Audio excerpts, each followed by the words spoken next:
minha gente! Vamos começar a nossa primeira aula do segundo bimestre da área de Ciências Humanas e hoje a gente vai falar um pouquinho de como vai ser esse segundo bimestre, certo? Então, a gente vai fazer sempre que for possível as aulas interdisciplinares, história com sociologia, geografia, com filosofia, sempre que for possível a gente vai trabalhar as disciplinas juntas, mas quando for necessário a gente vai fazer a aula individual, né? Como o caso de hoje, a gente vai ver uma aula só de filosofia, porque é um tema bem específico da filosofia, a história da filosofia, então hoje a aula vai ser especificamente de filosofia, tá certo? A gente vai começar a ver um pouquinho da história da filosofia. Só relembrando, lá nas primeiras aulas a gente falou que a filosofia ela tem a origem grega, não é isso? Dos mitos que explicavam, né, a origem da vida, a origem de tudo por meio da intervenção dos deuses, do sobrenatural, né? E que a filosofia ela surge também como espanto a respeito das curiosidades da vida, dos fenômenos da natureza e também do questionamento dos próprios mitos e da própria explicação sobrenatural. Os primeiros filósofos, que é a nossa aula de hoje, a gente vai falar sobre os primeiros filósofos, eles são os primeiros, né, a questionar as explicações sobrenaturais. E eles vão buscar na própria natureza, por meio da razão, as explicações, né, para dar conta de por que esses fenômenos acontecem, de tentar encontrar qual foi o princípio de tudo, o que gerou, né, a vida, o que impulsionou o início de tudo, certo? Então esses filósofos eles tinham em comum, né, a busca pelo que eles chamavam de arquê.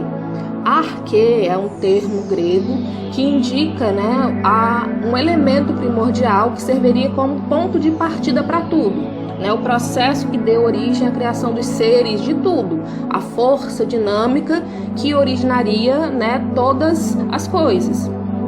Então, na busca por essa arquê, vários filósofos, né, os primeiros filósofos, começaram a buscar na própria natureza explicações para que eles entendessem o que deu origem a todas as coisas. Então, esses filósofos, esses pensadores, eles eram chamados também de filósofos físicos ou filósofos da physis, que eram os filósofos da natureza, certo? Só lembrando que no mito eles buscavam explicações, eles explicavam, né, de forma sobrenatural, né, a origem de tudo, e os filósofos eles vão explicar de forma natural, racional, tá bom?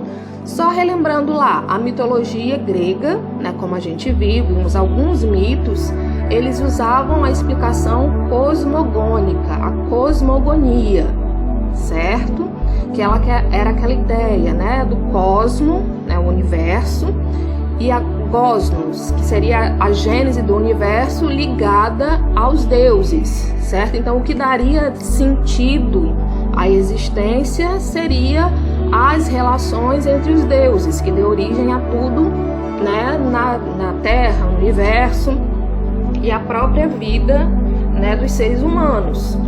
Já os filósofos, eles vão, né, criar uma nova forma de estudar essas relações, que é a cosmologia, tá bom? A cosmologia ela vai substituir a ideia, né, da gênese dos deuses pela lógica, tá bom?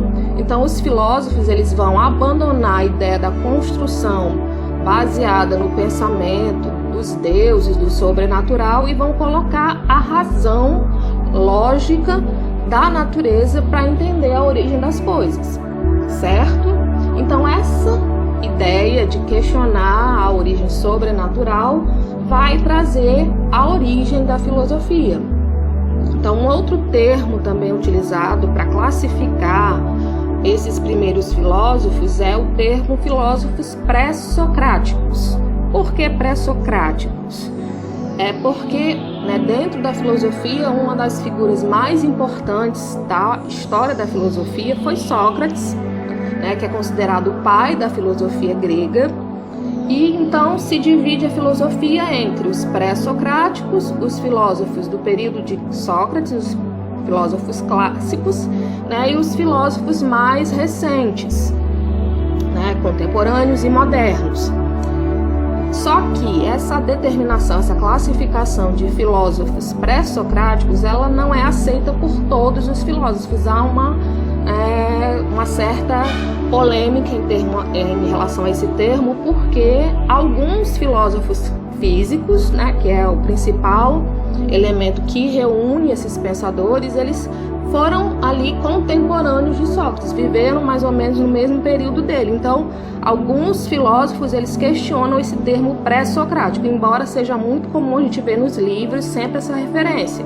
Os filósofos físicos, os primeiros filósofos, são os pré-socráticos, tá bom? Até porque Sócrates, ele vai, né, ter uma visão da filosofia mais puxada pelo lado humano, humanista, questões políticas, né, questões próprias da existência humana. E os filósofos, né, físicos, eles também vão se focar mais na questão dos fenômenos da natureza, em buscar, né, a existência e a origem das coisas. Então eles têm uma linha de pensamento mais voltada realmente para os fenômenos da natureza, tá bom? Então, só para a gente pensar aqui, começar a pensar e ver alguns exemplos de como esses pensadores, eles tentavam explicar a origem de todas as coisas, certo? Então, o primeiro pensador que a gente tem notícia foi Tales de Mileto. Mileto era uma cidade, uma região, né, da Grécia Antiga, e Tales, né, foi o primeiro pensador que chegou, né, nesse período, e ele tentava explicar a origem de tudo por meio da água. Para ele seria o elemento principal. Então, qual era a lógica que ele utilizava? Bom, todo mundo depende de água, a água é o principal elemento para a vida, então, para ele, a arquê seria a água, certo? Então, os filósofos físicos, eles, como eu disse, eles tentavam encontrar na natureza explicação para a origem da vida e para a origem de tudo, um elemento que explicasse toda a origem das coisas, certo? Então, Tales pega como exemplo a água. Depois vão vir outros que vão pegar o ar como principal elemento. Átomo, né, que é a partícula indivisível, que é a menor partícula que compõe todas as partículas. O fogo, a mudança. Então, são vários exemplos que eles buscam, né, colocar como o elemento primordial que deu origem a todas as coisas. Eu vou colocar no Google Classroom e nos grupos do WhatsApp o resumo desse pensamento de cada um deles para vocês acompanharem, porque senão vai ficar muito longo. Mas, basicamente, o que eu quero que vocês entendam? Que esses primeiros filósofos, eles se diferem dos pensadores, né, dos pensadores antigos, que acreditavam nas explicações sobrenaturais, né, que eram baseadas no pensamento mítico, e vão, né, focar o seu pensamento na natureza, buscar por meio da razão a explicação para a origem de todas as coisas, tá certo? Então, por hoje é só isso. Eu espero que tenha ficado claro. Depois a gente vai fazer algumas atividades para melhorar esse entendimento e até a próxima.